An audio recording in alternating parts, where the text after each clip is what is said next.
Hey, what's up, everybody? Welcome into the Athletic Fantasy Football Podcast here on Monday, July 19th. Michael Beller, Brandin Funston, Jake Seeley coming to you live on YouTube. Thanks to those of you who are joining us on YouTube. If you're listening to the podcast, that's great as well. Thanks for listening. Getting ever closer to draft season in earnest, you guys, as I like to call it. We're still making our way there, but we are getting closer and closer and closer, and we are going to really turn into that skid on this episode of the Athletic Fantasy Football Podcast by staging a little niche draft of our own. I mean, who doesn't love drafting, right, guys? Who doesn't? We should just be drafting and drafting and drafting really over these next 8 weeks until the season gets here. I mean, isn't that the plan? Isn't that what we're all doing? Don't we all have like double-digit leagues? I mean, that's the plan. I don't mind drafting for real leagues. It's the 7,000 mock drafts everybody wants you to do. Well, what we're going to do today here, Jake, is going to be real enough because we're going to keep track of it. We're going to keep track of it during the season. And more importantly than that, it's going to help people make the right decisions when the wide receiver 3 class rolls around in their drafts. And really, that's what we're here for. We're here to serve the people, and there's really nothing realer than that. I'm going to introduce, the idea behind this draft in just a second, but as we've been doing all summer long, let's start off with a little bit of Guess That Player. And since we're talking wide receivers, felt it would be appropriate to go in that direction with our Guess That Player for today. So here's clue number 1. Despite going largely undrafted last year, I was wide receiver 29 by points per game and wide receiver 31 overall, falling right in that wide receiver 3 class that we are talking about here today. So that's how we set things up. This is our first clue. Mostly undrafted last year. I don't know if I have a guess yet. He was definitely on rosters. So I promise you he was on a roster in every fantasy league by the end of the season. Wide receiver 29 by points per game, 31 overall. And I would guess if he was drafted, we are talking 16-team leagues and deeper. So that's what we're looking at for our Guess That Player I have to cross here today. Yeah, feel free. You can make multiple. I got 2 in mind. I think I got 2 in mind right now, but nothing locks in until we get to the end, you know? Yeah. So there we go. I just want Funston to guess wrong once. That'd be nice. Maybe today is your lucky day, Jake. Yeah, I feel like you guys are both pretty well on the show these. you weren't on, I guessed right but wrong again. Mine was right by the rules, but what was it? It was something like this. What was it? 1 spot difference. Because you said, what'd you say? Top 15 or something like that? Yeah, I think we were just looking at like slightly different rankings lists from last season. But either way, you know, that's Jake's lot in life to be right and wrong at the same time. What else would it take if it wasn't? Having a bunch of injured players on your fantasy baseball teams is some combination of those few things. All right, guys, let's get into it. Let's get into our special draft that we're having here on the Athletic Fantasy Football Podcast.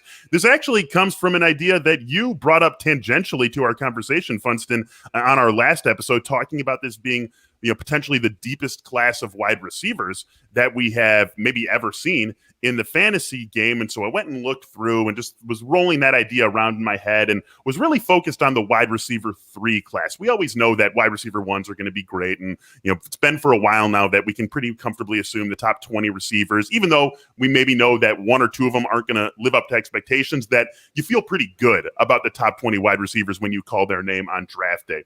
But this season, that is really trickling down to the wide receiver 3 class and even beyond. And then I went and looked back at some previous years and thought, the wide receiver 3 class can be really big if you nail the pick. Last year, Stefon Diggs, Brandin Cooks, Diontae Johnson, CeeDee Lamb, all these guys were drafted as wide receiver 3s and ultimately became easy starters every single week. And Stefon Diggs was the wide receiver 3 overall.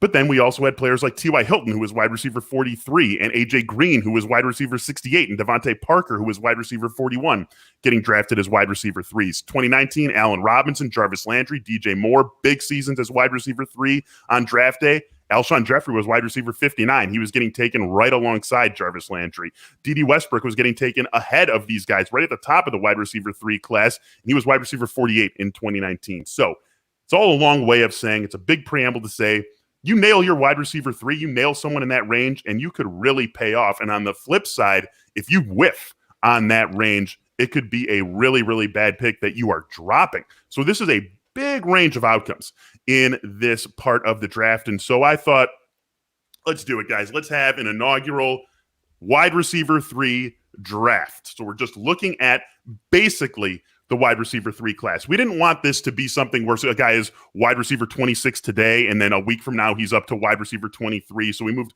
a little bit off that leading edge of the wide receiver 3 class. We are looking at guys who are right now, as we are sitting here, between wide receiver 28 and 45 by ADP. That's 18 players. We're going to go through this draft. We're all going to take 5, and we'll obviously have conversations about the 5 guys. We're thinking half PPR scoring, and just to spice things up a little bit, give us a little bit more flexibility, we'll all be allowed 1 pick of a guy, if we want it, who is outside the top 45. Someone who is 46, 47, 48. You know what outside top 45 means. So if you want it, you can definitely use that. And so let's get going. We'll set a draft order here. I'm going to bring up my favorite randomizer. It's random.org. You can see it right there on the screen. I'm going to check out our list randomizer. I'm just going to put our names in here. Beller, Brandin, Jake. You guys are seeing that all on the screen, right? Yeah, typing in. I'm going to randomize this 3 times. We'll say the third one is the draft order. So here we go. There's 1. Here's 2. Here's our order. Oh, the order we put him in. Me, Brandin. 2 didn't do anything. Yeah, it did. Look at the bottom. It says you have randomized this list 3 times. It's 1 and 2 didn't change at all. That's right there. Well, hey, random is random, Jake. That's how it works. Nah, it's bullcrap. I feel like we're watching someone do like 3-card money where we have to like follow. You saw the same thing though, right? Like the list 1 and 2 were the exact same. That's why I thought I saw that I was the first pick both times. Yes. Yeah. So that's why I didn't think that you hit it the second time. Well, guys, them's the breaks, my friends. There's our draft order. Me first, Brandin is second, and Jake is third. So we're gonna go. We're gonna go with a snake draft here. And again, we've got wide receivers 28 through 45 available. So just to read through the names quickly: T. Higgins, Juju Smith-Schuster, DJ Chark, Jamar Chase, Courtland Sutton, Deebo Samuel, Tyler Boyd, Robby Anderson, Will Fuller, Jerry Jeudy, DeVante Smith, Brandin Cooks, Jarvis Landry, Curtis Samuel, Antonio Brown, Jalen Waddle, Marquise Brown, and DeVante Parker. So let's see, guys. First overall pick right here. Oh, man, what am I going to do? We talked about this guy a little bit last week. I'm taking Courtland Sutton. Oh, Courtland. Bless America. I think Courtland Sutton just comes back with a monster season. We talked about him a lot last week, so we don't need to go too in-depth on him here, but we know what he did in 2019. He was expected to be right in that wide receiver 2 group. That's where he was being drafted. I think pretty much everyone would have universally agreed that he was that had easily had a top 20 ceiling last year. I don't think it matters too much who the quarterback is between Teddy Bridgewater and Drew Lock. I'd say there's a higher ceiling for him and for the offense as a whole with Lock, but there is at least a floor of competency with Teddy Bridgewater, which the Broncos simply did not have last season. And go back to all the quarterbacks he played with in 2019. That didn't stop him from being a great fantasy receiver. So I think Courtland Sutton, for me, is the guy who I will take first of this group. If I'm confronted with a decision where these are the top receivers available in any of my drafts, Courtland Sutton is going to be my guy here. Brandin, really quick, you want to jump in? You had an obvious reaction there, so you are clearly on Team Sutton as well, right? Yeah, I'm Team Sutton. I think I said on the show earlier, I have him ranked 17th at wide receiver. I'm as bullish as anybody on Sutton. Look, I think when he was great and he had the full season, that was with a myriad of quarterbacks, and you have 2 quarterbacks there. If Drew Lock's not good, they're going to put Teddy Bridgewater in, so you got to feel like there's going to be a better level of quarterback play this season, and who knows, maybe they swing a deal for just Deshaun Watson. But I just think, he is the guy I wanted. I have him ranked significantly higher than the other guys. I mean, that's just tough. Good pick. I like it. Look at this. I mean, you're getting sniped right away. It's beautiful. Yeah. That's why we draft. I'm off it. And this is funny. It's like I'm completely off on this one. I mean, I wrote down 6 names from my top 6 out of the list. He was 5th. It wasn't like even if I got him at 3, it wouldn't even be my first. And you know how it is. If you're on my side of things, it just comes to Judy is a factor. And KJ Hamler's a factor. Noah Fant's a factor. The quarterback situation is a factor. And this is a more run-balanced team than most in the league with a great defense. I'm just concerned volume. I love Courtland Sutton. You guys know that. But it's just a volume game for me, especially when we're talking about this range of wide receivers. And he doesn't even break my top 30. Well, yeah, I know he doesn't, Jake, because I've actually to have as much of an advantage as possible. I have your projections up, so in case it comes down to I have a close call to make. What are you? What about league mates in my home league? You're bringing my rankings to the draft. Taking this seriously. We've got the. I should upload. I'm gonna have to upload this. If that changes your second pick, I'm gonna reach through here and punch in the nose. I'm gonna have to upload the file that I've been keeping about all the running little side bets that we've just sort of come up with on the fly on this show. Because we're going to keep this one in there too, and so it'll be always nice to be able to refer back to, especially when we're sitting here looking at each other's projections and cheat sheets to get going, and what's just really a fun exercise for the listeners and the viewers out there. But Courtland Sutton, first player off the board in our wide receiver 3 draft. Brandin, second overall pick. Who are you going with here? Yeah, this is by my rankings, this is a clear second choice for me as well. I'm going to go with Juju Smith-Schuster. Oh, okay, good. So you didn't change it from my rankings? Well, I'm assuming we're doing. I had this ready too. I can't see it. I'm trying to why is the reflection? There we go. Oh, that's the middle. It's the middle finger. I had it ready because I thought you were going to go down my ranks. No, I think I know who you're going with. I'm assuming we're doing second round reversal though, right? Yeah. Of course. I feel like it doesn't matter for you where you are if we reverse or not. That's a good point. That's a good point. So Juju, what makes him the obvious number 2 for you here? Well, Jake's big on volume, and I think we know Juju's pretty safe in that department. And he's short and intermediate range guy there for Ben Roethlisberger. It's worked out not to a huge yards per catch, but I feel good about 90-plus catches here, and I'm also kind of betting. I mean, you have to make the call. Is Ben Roethlisberger going to be worse or better or the same? I think he's either going to be the same or better. So, that's the that's the dice roll I'm making with Juju. But this is a guy who's not that old. He's been in the league 5 years, but he's still 24 or 25 years old. So he's still in his prime, and I think there's less volatility in this offense than with someone like Chase Claypool. So give me Juju. You do want me to jump? I don't hate it. Just it's Diontae for me. Yeah, Diontae is the one that I think is, but he doesn't qualify obviously. But that would be the one. I think that's just gonna kind of Juju offsets Claypool. It wouldn't shock me, but I think that Claypool gets the touchdown edge. Juju's got a lot of touchdowns last year for how he was used. So. Yeah, just a little bit of concern. It's just 3 guys, although hint, I'm going to have to reverse the argument that I just made of 3 guys in volume for what I'm about to do right now. But there's a reason for it. What you're going to do. Yeah. Well, jump right in. Carry our draft on here. Juju, we know the argument for, as you said, Diontae Johnson doesn't qualify for our purposes here. He is being drafted too high to be considered. So Juju, the one Steeler here. It is interesting how many teammates you see in this general range of guys. You see we have a few Bengals here. Diontae Johnson just missed being part of this. Odell Beckham just missed being part of this, but Jarvis Landry's here. Brandin Ayuk just missed being part of this. Deebo Samuel is here. We've got a couple of Dolphins, so a lot of teammates. So it behooves you to figure out what you think about each team's passing game with multiple players in this range. Jake, 2 picks for you, our 3rd and 4th picks in the wide receiver 3 draft. Who you got?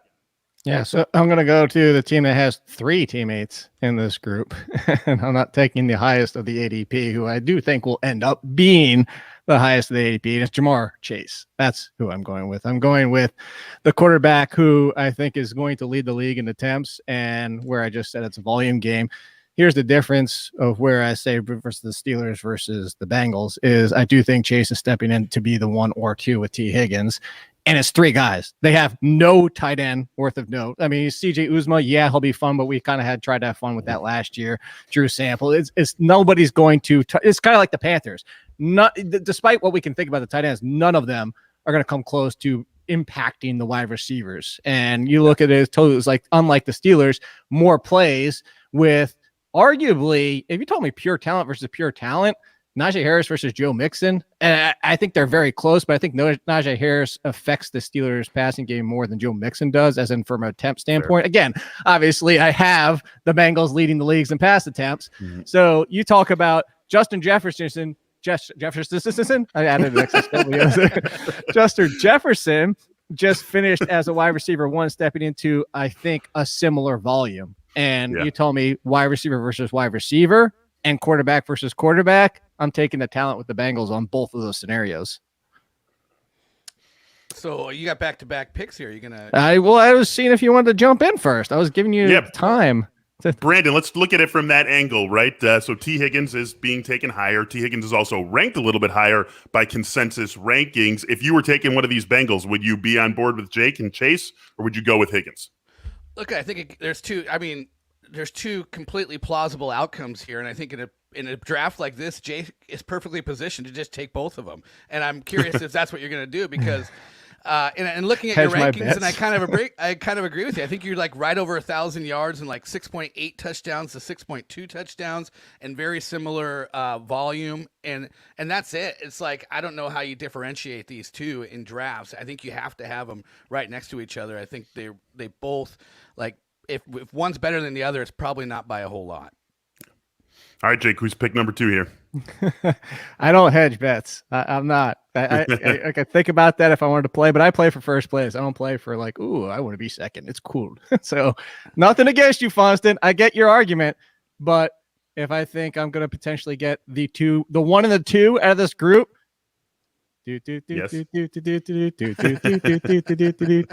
yes. Look, I do believe we don't 100% know. Like, sometimes we don't know. We don't 100% know that DJ Chark will be the number 1 for the Jaguars. Mm-hmm. It could be another guy in this list who we'll see if he goes in the draft. Well, he's not even in this. It might be one of the outside picks. If just goes outside. Yeah. Just outside. Indeed. Marvin Jones leads this team in fantasy points, it wouldn't shock me, just on the touchdown side of things. The one thing we do know is that Trevor Lawrence is better than anything that was back there at quarterback last year. We do know that DJ Chark 2 years ago showed the upside of Chark being an NFL number 1 wide receiver who can be the guy who is outside, out there every single play, can move around, can do the most dynamic things of anybody in this team. Outside of Shenault, well, you can say dynamic out of the backfield, but I think that all of these wide receivers, Chark has what you want. Chark has shown questions. They saw it last year. Again, you could blame the quarterback. You could blame him too, because even before Gardner Minshew got hurt, there were some concerns, like it wasn't consistency that you wanted to see. So, but again, if we're going back 2 years and you're adding Trevor Lawrence of what we think Chark could be, I could see Chark finishing as a wide receiver 1. And if I'm going to not hedge off the Bengals and think only 1 finishes, that's why I'm going to go with Chase and Chark. And I'm out. Is there anybody else that starts with a CH in their last name? Can I get all the Ch's? Chark and Chase. No, that's it for this purpose, and no one comes to mind. No Claypool in this one. That's too bad. You could. You could have Chase first name. Oh yeah, first name. But he also just missed being part of this group. Brandin, let's pick up on actually what you said, and then you also just roll right into your second round pick. Next pick is Chad Beebe. Is that? Oh, I don't know if you want Chad Beebe. I actually talked to Arif Hassan, our Vikings beat writer, about that situation, and he thinks that if BC Johnson can be the wide receiver 3 there, maybe some deep league fantasy value. You'll be able to hear all those beat writer roundtable episodes coming up this week and next on the Athletic Fantasy Football Podcast. Thank you, Jake.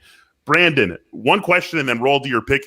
Is what you said with Jay, is that something you would actually consider doing? Like, if you were on a turn, would you think about doing a Chase Higgins double tap? Or is that just an idea for this here? Even by Jake's projections, even him projecting Chase as the alpha or the 1 in that, but what's the difference between the 1 and the 2 in this offense? It's like razor thin. And like I said, you could be wrong, Jake, but only slightly, and it could be Higgins who's slightly better than Chase. This way, you're just getting 100+ targets from both of these guys. They have upside, in the red zone as scorers, and you're feeling good about 1,000+ yards.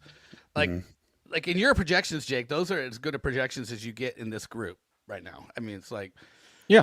So again, I don't disagree, but it's kind of the 2 most dangerous weapons in one of the highest volume passing offenses you expect to be in 2021.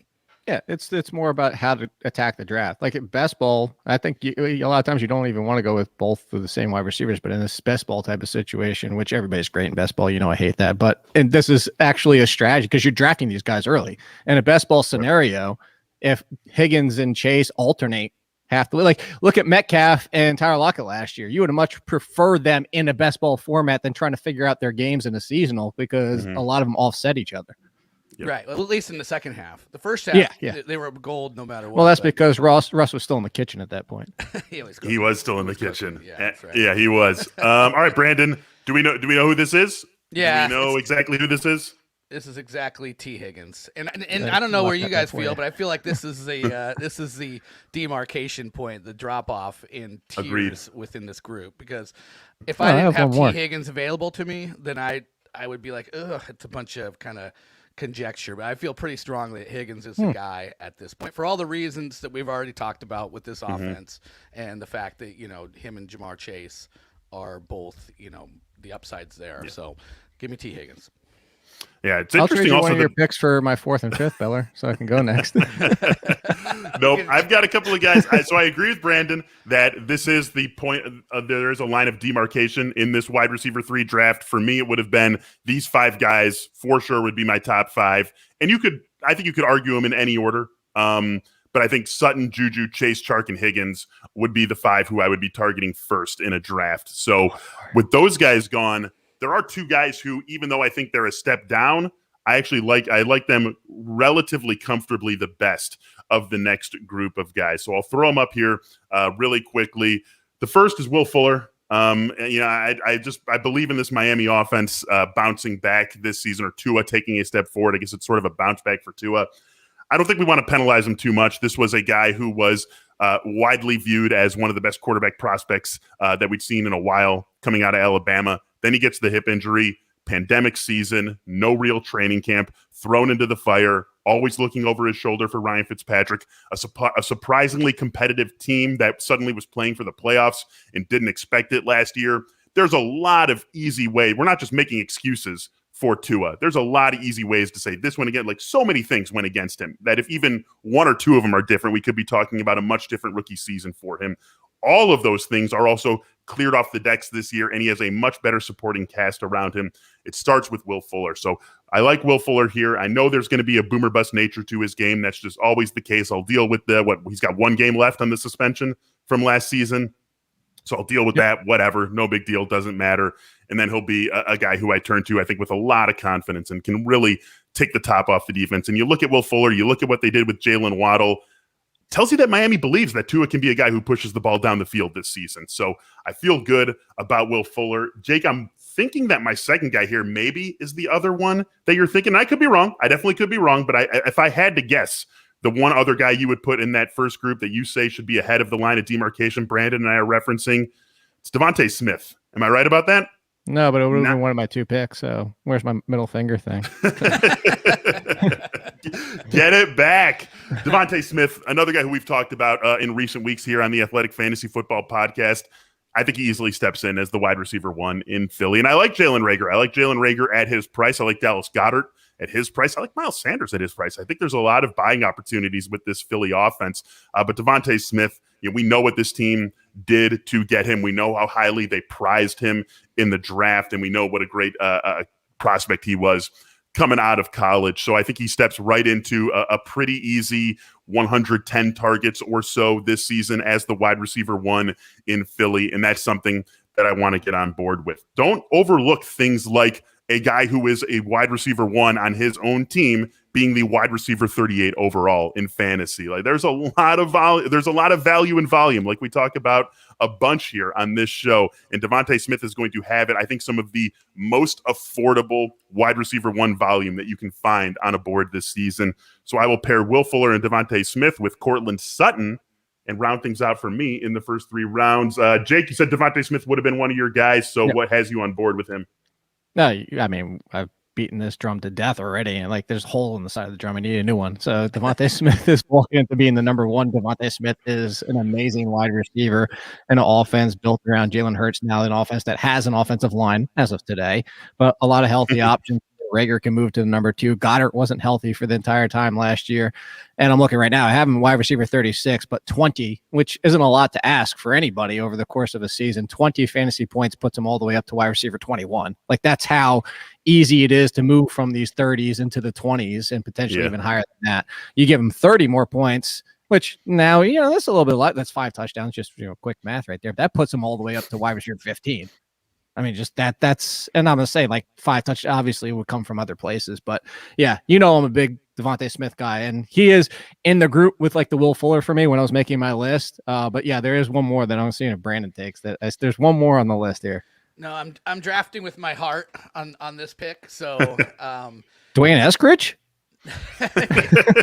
Well, if we were allowed to go one more round, maybe, but no, not Dwayne Eskridge. It's going to be Deebo Samuel, and okay. I love the guy. I think he's a talented football player. And you look at San Francisco, there's 3 guys. They don't throw their running backs a lot. We've talked about this before. I don't think we're going to see a lot of a 3 and 4 wide receivers. You're going to see Ayuk, Deebo, and Kittle and a lot of running. And I just think that's fine. And some of that running is going to be from Deebo. I'll factor in an extra 100 yards on the ground and maybe a touchdown or 2 into that equation. But I think he's a good bet for 100 targets. And if Trey Lance is every bit as good as they think he is, I think it just raises the roof of this offense even more. So my only worry with Deebo is just the health. He missed 9 games last year. But I think if he's healthy, I'm going to be happy with this pick. Will you be as happy with it if you knew Jimmy Garoppolo was going to start 16 games? Jimmy Garoppolo is like serviceable. Is he like the definition of serviceable? I think that's what he is. It's better than the Courtland Sutton situation. If Jimmy Garoppolo is in Denver, he might be the favorite to start. That's just kind of, so you got to look at it like that. It's similar, I feel like, to Bridgewater in that there's like a floor of competency for sure, no matter who the quarterback is. And there's a clear ceiling with Lance as the guy there. But Deebo, obviously someone who I feel like if injury weren't a question, we would be talking about him a little bit higher on. I think it's the other way. Boards. I think if everybody's healthy, my concern is this team's going to run the ball 1,000 times. And but if injury weren't a question for him, that's what I'm saying. Like if injury wasn't a question for anybody, it's a healthy Kittle, a healthy Ayuk. Deebo checks in at number 3 on all the running backs healthy. The run heaviest team that there is out there. Yeah, but Minnesota has two wide receivers off the board. They're one of the run heaviest teams, and they got 2 wide receivers off the board because they're already gone here. We're talking. Yeah, but Justin. But again, we had that debate. Like I don't disagree with you on Deebo. Yeah, but we had that debate on the last show. I think it was last show. It was the fact that it's 2 versus 3. Like their tight end doesn't come worlds into the realm of George Kittle's volume. Yeah, that's true. And you can't put those guys in. I mean, Justin Jefferson is a class and a half ahead of these guys, I think, pretty comfortably. And Adam Thielen, I mean, I think there's reason to be fading him a little bit this season, especially at where his current cost is. But maybe we'll do that as a draft next week or something. Wide receiver 2 and above that we don't want. It's like the anti-draft. That's what we could be looking at next week. And then all the people follow and tag all the players so they get mad at us. Jake, let's do this. Let's hear your 2 picks, and then I'm going to give the guess that player clue number 2. Okay, I don't know if you saw me. I was doing this when Brandon was talking because I feel like Giannis up here getting this lob because you guys are just giving me the draft. I'm just going to slam it home right now because the one I was talking about, and also I'm really glad the other guy's already still there. So the one is Brandin Cooks. The only reason Brandin Cooks isn't higher because we don't know what the quarterback situation is. But guess what? He also had Jared Goff for one of those years. He's also, the last time he hasn't been a top 15 wide receiver. Oh, the year he didn't finish the entire season. Yeah. No, he's been close to 200 points or better every single year. You talk about volume. We're out here talking. Is Nico Collins going to be the number 2? Is Randall Cobb going to be the number 2? I don't give a damn because Brandin Cooks is stepping into 140 targets, even from piss poor quarterback play. Brandin Cooks being down here is criminal to Brandin Cooks. And I think it's just, I don't know what it is. Perception. Again, I understand the quarterback situation isn't nice with Tyrod, but I'm okay with it. And then number 2 is one of the best deep ball wide receivers who is going to one of the best deep ball passers who has a new quarterback, a new team. They're all together. And it's Curtis Samuel still being on the board right here. That you're going to give me Brandin Cooks and Curtis Samuel here. I don't even need a 5th round pick. I'm good. Expectations for the Curtis Samuel role in Washington, Jake. Just pretty much what I said. I think Terry McLaurin's role stays the same. Curtis Samuel is going to be able to do more what he does downfield. He was getting flashes of it last year with the Panthers as they kind of switched. Actually, let me interrupt and ask you, phrase it like this, because I think we've talked about that to a certain extent. Yeah. Are you at all worried about the fact that this is a coaching staff that had Curtis Samuel in Carolina and didn't really use him the way that Matt Rule used him last year, and now he's reunited with that group in Washington? Do you fear any reversion to pre-Matt Rule, Curtis Samuel, Carolina usage? No, because I think that's also a young Curtis Samuel who it wasn't developed to where he is today, and also a situation where it's not exactly the same coaching staff with the Rule and everything. So I think it's just an opportunity here. He's going to be the number 2. My biggest concern from here, and this is why I know we're not talking about him, but he comes into the conversation because I know people are going to be like, well, what about Logan Thomas's is the history? And I know there's been a history of not great tight ends, but Ryan Fitzpatrick doesn't target his tight ends as much as other quarterbacks do. And I think that if you're telling me the pecking order of McLaurin, Thomas, Samuel, and include the backfield of what we expect from Antonio Gibson, I have a big fear of Logan Thomas falling to 4th as in the pecking order there. So I am at this value all over Curtis Samuel. I think Curtis Samuel could actually, of my 4 picks, if he was the second best of my 4 picks, they wouldn't even shock me. All right, here's you can't really see that, but here's where the draft stands. I wish this can make this a little bit bigger. I got all C's. I didn't even do that. Yeah, you got all C's. Yeah, look at that. Chase Chark, Cooks, and Kirk. You've got going on there. So Brandon's got Juju, Higgins, and Deebo Samuel. I've got Courtland, Sutton, Will Fuller, and DeVante Smith through 3 rounds and a pick here in our wide receiver 3 draft. Let's get to our Guess That Player, Clue 2. Put the draft on hold for a second. So Clue 2, last year I had more catches than Chase Claypool and more yards than Chris Godwin. How about that? Obviously, there's, we're being a little bit arbitrary here. Chris Godwin missed some time, but just want to show you that this is a guy who was putting his name among some guys who we're really excited about this season. To refresh your memory, clue number 1, wide receiver 29 by points per game and wide receiver 31 overall a season ago. This is in half PPR leagues. Too, Brandon. I think my guy still fits that, but it doesn't really help clarify if he's the guy or not. I'm still at 2 guys. Yeah, I haven't narrowed it down yet, so I have to wait to write my little card down of who I think. Yeah. Okay. I'm feeling good. I'm feeling good about this for you guys. I think you're gonna. I think the 3rd clue might do it for you here. Brandon, let's pick back up with the draft. You are up. Who you got here in the we are in the middle of the 4th round? Oh, 4th round. Yeah, I feel like this is kind of the pick where people don't know what to make of him. It was kind of a surprise last year with the 138. Targets. I'm going to go with Robby Anderson. Jake just took Curtis Samuel. Curtis Samuel had 97 targets in this Carolina offense. He's gone. Robby Anderson was the clear most targeted receiver. Didn't score a ton of touchdowns, but 95 catches, almost 1,100 yards. And, you get, if anybody is going to benefit from Sam Darnold coming over, it's going to be reunited. The muscle memory that's already been created between the 2. Yeah, it's like NFC South defenses, the number 1 beneficiaries. That's right. Yes, so there is the past relationship, but you're going to bring that relationship over to a much better environment, a much better guidance under offensive coordinator Joe Brady. So I'll go with Robby Anderson. I feel like this is a good value at this point. All right, Jake, you make the joke, but Robby Anderson in this spot after all the receivers have been taken, is that a pick you could see yourself making in a real draft? Yeah, I actually think Robby Anderson's a great value in general. And that I've always been lower on most for a volume standpoint of DJ Moore, but even DJ Moore is price right now, isn't it still like right around 20? It's 24. Even that's reasonable because what Brandon said is the biggest thing. Curtis Samuel's gone, and we have a lot of expectations for Terrace Marshall. And Terrace Marshall, I've said many times before, has everything you want from an NFL wide receiver, but is also somebody, if you go back and watch his tape at LSU, is covered a lot because he's lazy in his routes and kind of takes things for granted because he is so damn good. That's a testament to his talent.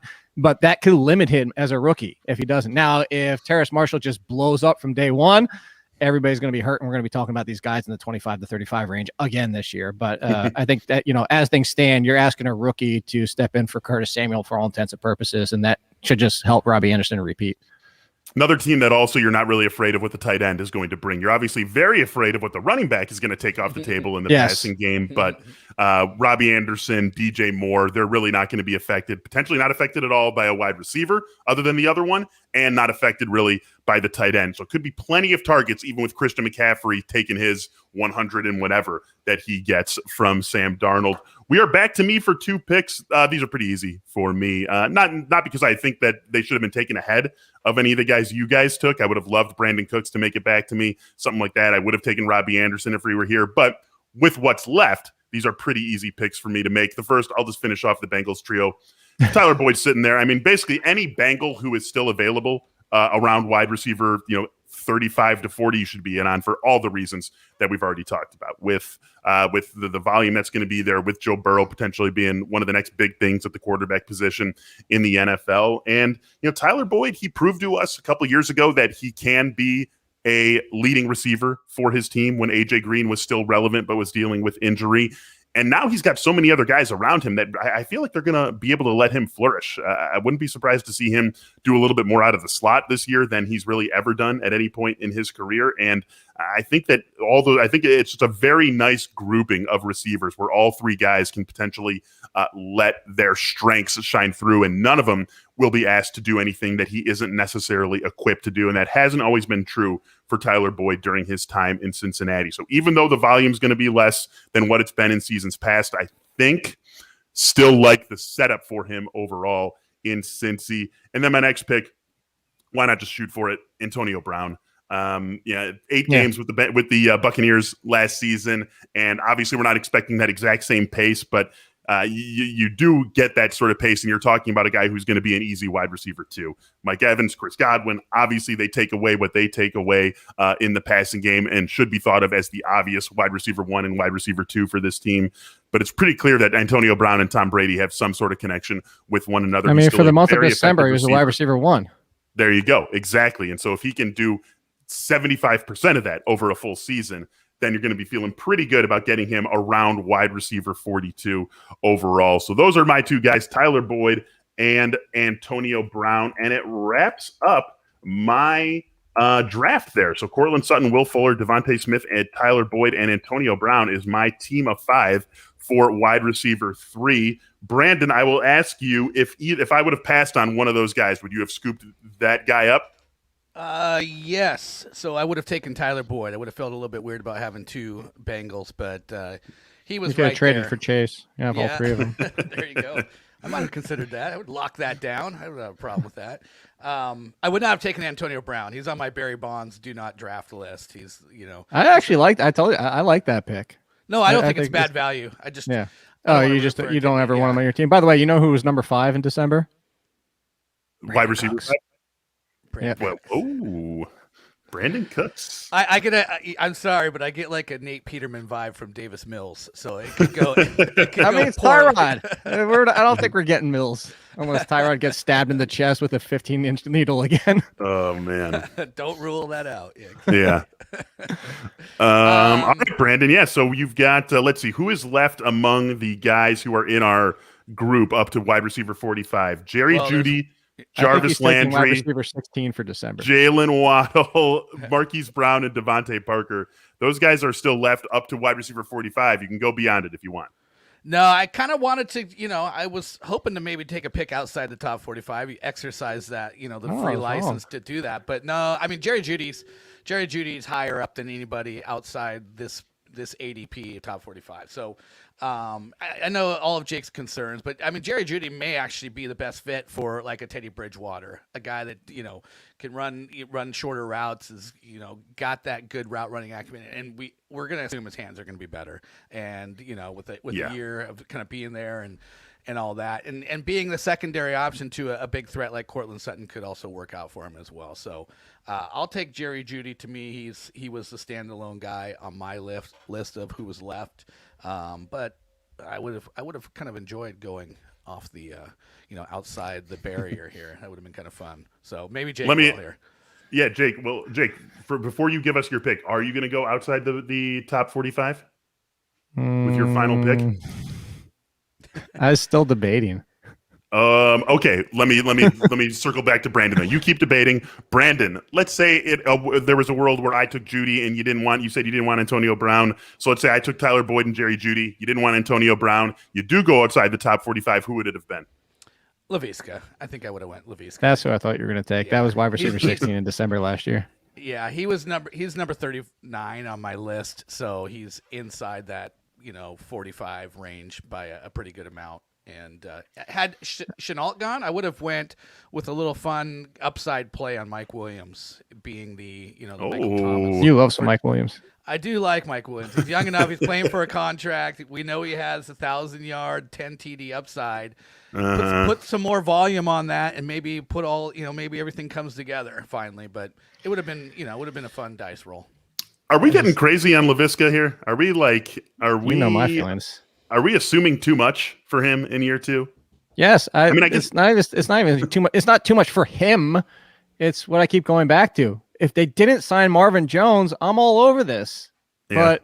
But so can Shenault find his way to being a top 15 wide receiver? Yes. That involves DJ Chark being a bust, which I'm not saying isn't possible, but that DJ Chark is now a bust. It's more of what we saw last year than what we did 2 years ago. Marvin Jones is just adequate Marvin Jones, what we saw from the Lions, 800 yards, 7 touchdowns, and Shenault becomes the number one. Shenault has size, speed, strength. He has the combination. He has the dynamic ability to be the number one. I think he's the 3 right now. But that's, again, I think he has a very, very large range of outcomes. But I think the problem is, what is he, 47 on this board? I have never seen him go that far. I usually see him in the mid-30s. Is the whole Urban Meyer thing, does that scare you at all? Like the control No, I think that's getting overblown.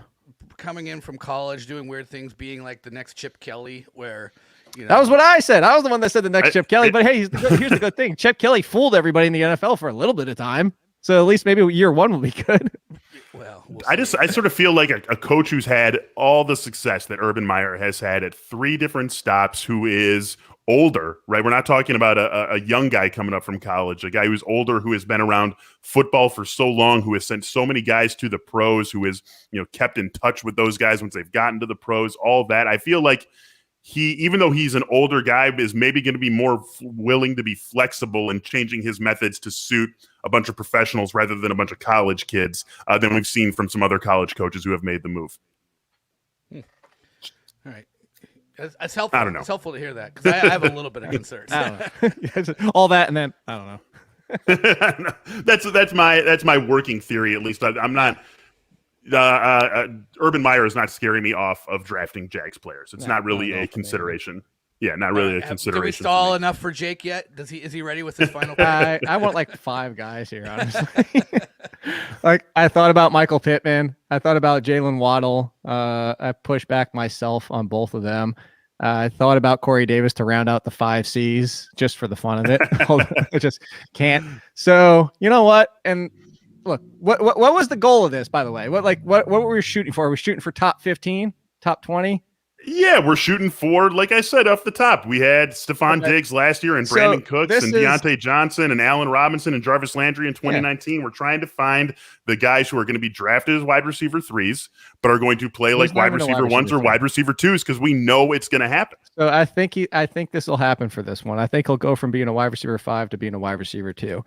And it happened to be somebody posted this over the weekend. I don't remember who it was. Probably PFF or one of those accounts, but showing a lot of clips of this guy playing last year. It took a lot of people by storm, and watching these balls while he's wide open be Eli Manning to go to Odell Beckham, and just being like, blew past the defender, 10 feet in front of him. Blew past the defender, behind him. Blew past the defender, doesn't even get looked at. Yeah. Are you going to put it up? Because you're going to get super excited when I say it. I think I saw the exact tweet you're talking about. Let me tell you. The number 2. Oh no! I screwed up. Wait! Don't say it. You can drag it out. Keep saying great things about him, because I know who it is. He has also got an amazing rookie quarterback coming in to play for them, who should be there by week 2 or 3. Yes, Darnell Mooney. Darnell Mooney. So, for as good as he was last year, look at the plays that were left on the field. Good God!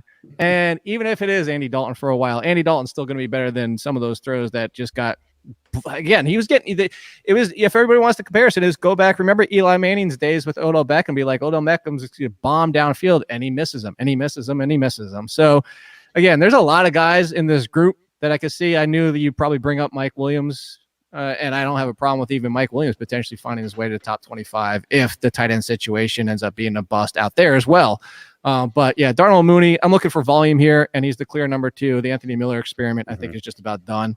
And as much as I love Cole Kmet, it's still a tight end situation with Jimmy Graham lingering around. So Darnell Mooney gets 110, 120 targets from those 2 quarterbacks. Yeah, I could see him being in the top 20.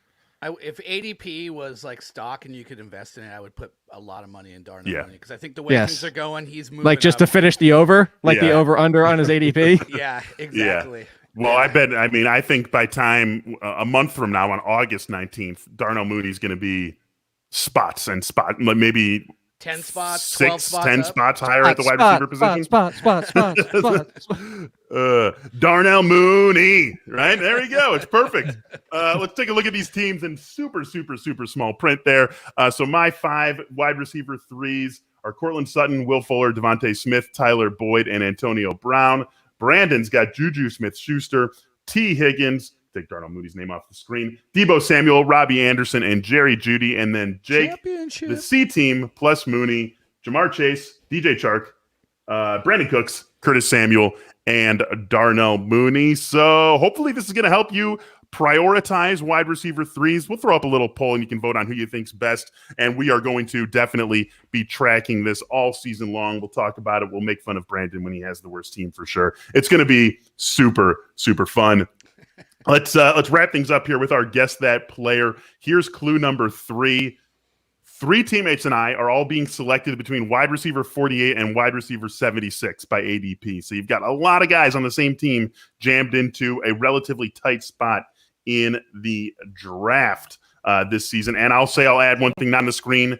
This guy who we're talking about is being selected highest among the group, not only just this group, but on his team in general. So we're talking about a team that does not have a wide receiver selected until wide receiver 48 by ADP. And this guy is the first one with a bunch of his teammates jammed in right behind him. Another clue that we had, I had more catches than Chase Claypool and more yards than Chris Godwin last year. And also I was wide receiver 29 by points per game, wide receiver 31 overall. Again, half PPR scoring.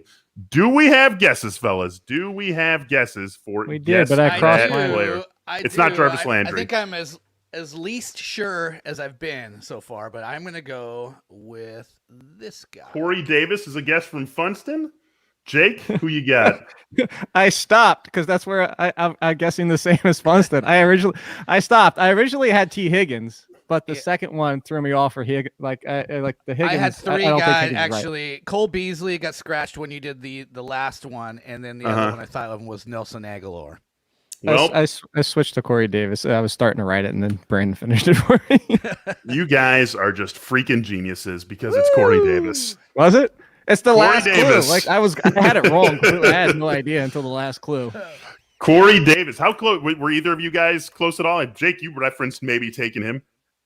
Yeah, actually, jokes aside, my biggest concern is that Jamison Crowder's still around, and Jamison Crowder, I think, when healthy, I mean that's a lot to ask Jamison Crowder, but he's a factor, and so there's a lot of issues going on here. It's like Corey Davis of himself, can he be a number 1? Can he go back to being the number 1 without playing alongside AJ Brown? That's a question.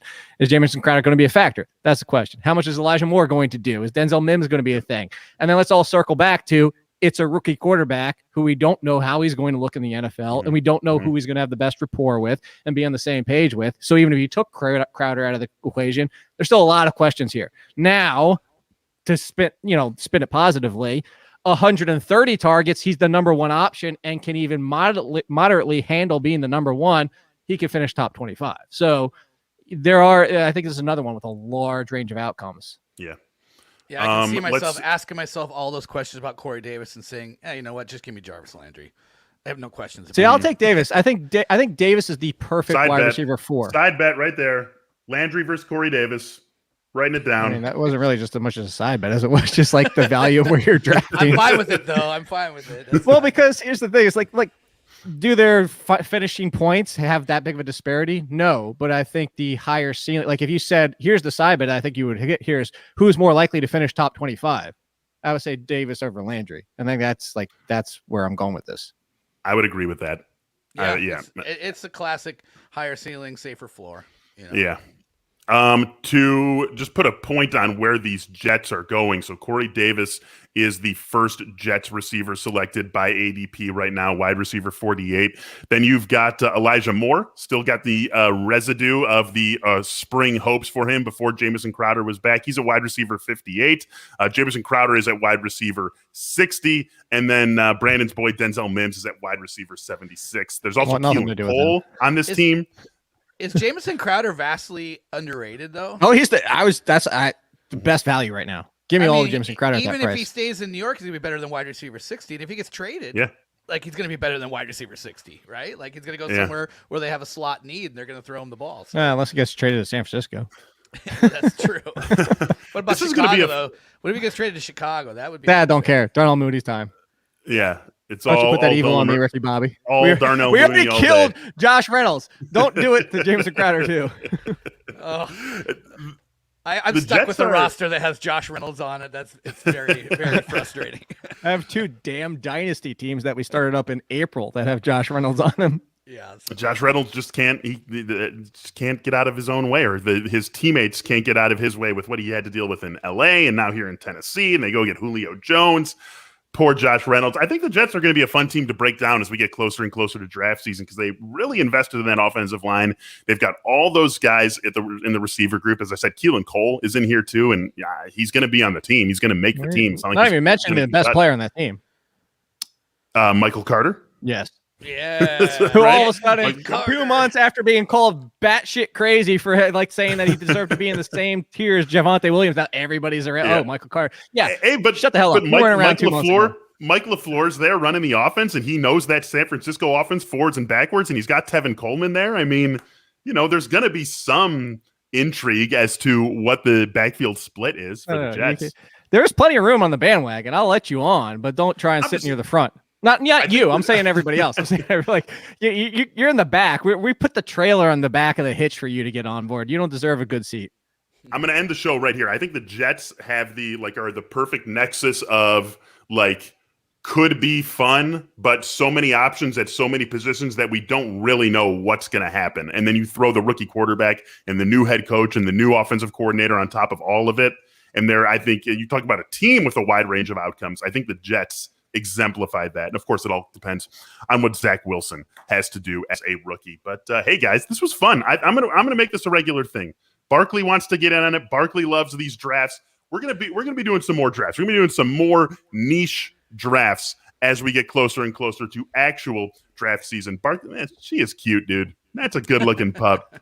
That is a good-looking pup. This is a good-looking show, especially with our faces being super handsome. Thanks for joining us here on the Athletic Fantasy Football Podcast. We are back with you on Thursday to have some more general merriment around the fantasy football world. Until then, that's Brandon Funston. That's Jake Seeley. I'm Michael Beller. We'll talk to you all soon.